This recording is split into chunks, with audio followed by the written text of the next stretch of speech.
Thank you, Secretary Kerry, for coming today. You mentioned in your remarks that we don't need politicians to go home and say we need to end foreign aid and we need to spend some of that money at home. Well, this might come as news to one of the most prominent politicians in our country, who said in his re-election campaign that we need to do less nation building abroad and more nation building at home, and that would be your current boss, the President of the United States. So I don't think this is unique to Republicans or Democrats. In fact, it crosses all party lines.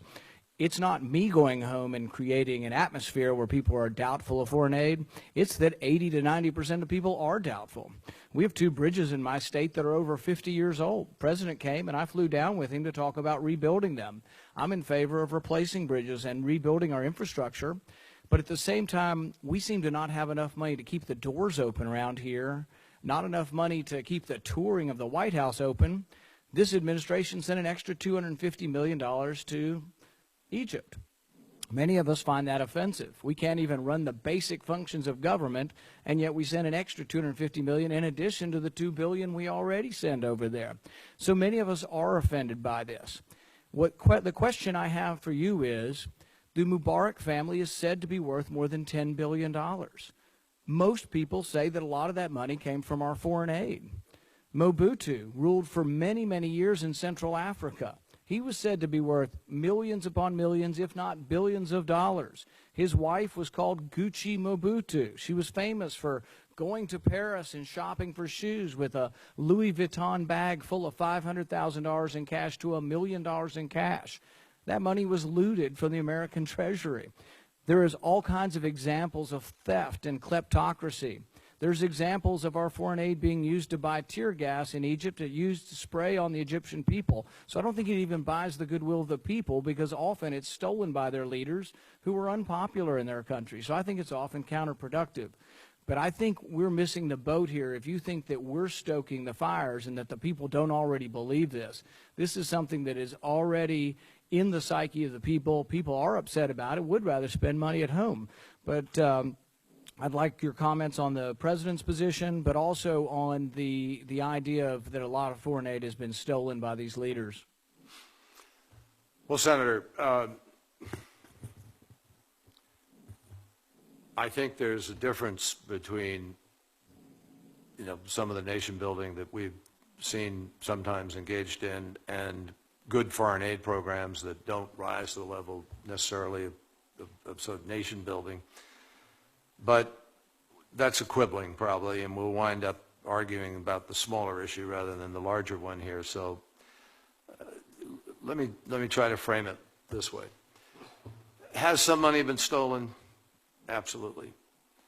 But by the largest measure possible today, because of reforms that have been put in place, because of new accountability systems, because of the way aid is given now, because of something like the Millennium Challenge Corporation standards that are applied to investment and other kinds of things, the money, a lot of it doesn't go to governments anymore directly.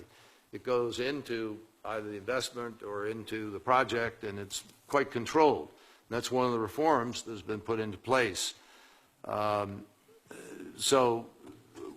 we often have a fight about that with some countries. For instance, Pakistan pushed very, very hard to say, no, we want it directly to the government. We said, no, we're going to do it this way to project and so forth, in order to have the kind of accountability that you're talking about, that we need.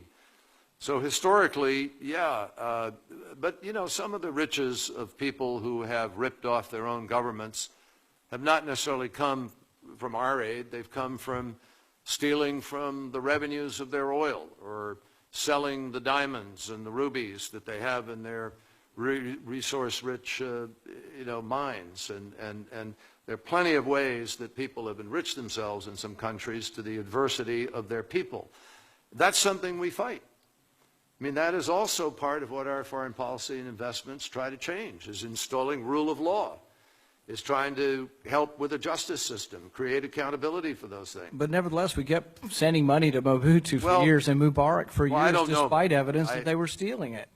I didn't make that decision, and I'll certainly review any program that we're engaged in now, and if you have any information about something we're doing now that somebody's stealing, let me know immediately. But let me just come back to one thing about this. You know, all of this that we do, Senator Paul, is 1 penny on the dollar. And if you look, I mean, I can go through a long list of things that we invest in that provide a return on our investment. I'll give you an example. We have stopped countless plots against our country, which had the FBI not cooperated and had the CIA and other entities not been creating some of the programs we had, and had we not worked with the justice systems and had Interpol and the other things that we work with, we never would have done. Americans would have died, and they would have been blown up. And but for the discovery of the Christmas bomber or the other people, which came through these kinds of efforts, we made our country safer. So I have to tell you, for the penny on the dollar, I'll still make this argument anywhere, even though, yes, occasionally something gets abused, just as it gets abused in some parts of almost every government. One quick question. Yesterday, the chairman of Joint Chiefs of Staff, General Martin Dempsey, stated that he was no longer sure that the United States could clearly identify the right people in Syria. I'm quite concerned with this and quite concerned about arming elements of radical jihad that ultimately will come back to be our enemies or enemies of Israel. My question is that there's a million Christians in Syria. I don't think they've quite decided which side they're on. 250,000 of those Christians came from Iraq because they weren't too happy with the government that's been installed in Iraq after we win the war. So the question is, you win the war and radical Islam takes over in Syria, or you give weapons to these groups. You have your own Joint Chiefs of Staff saying he's not sure he knows who the right guys are and who to arm. I really think we ought to be careful about getting involved in the civil war. Well, Senator, your warning is a legitimate one, and we are being careful, which is why the President has not yet decided whether or not, which is why the President has not given lethal aid. He has given non-lethal aid. But the President is correct, I believe, in